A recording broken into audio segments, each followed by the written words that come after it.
when I watched her putt, I noticed another similarity.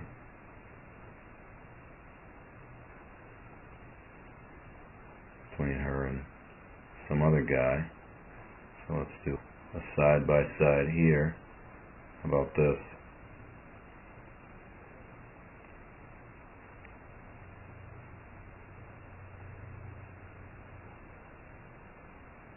Recognize that one?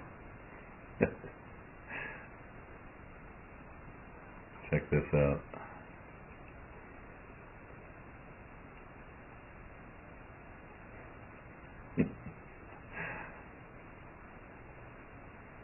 You can see why she shot 12 under. If they don't make the course long enough for her, she'd probably birdie every hole.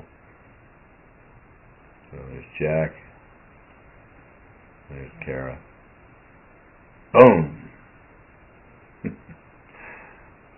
So there's a lot of talent in this world, and if you leave it alone and then maybe give it a little direction eventually, who knows what could happen. Maybe something like that. Alright, Wayne D here having a little fun.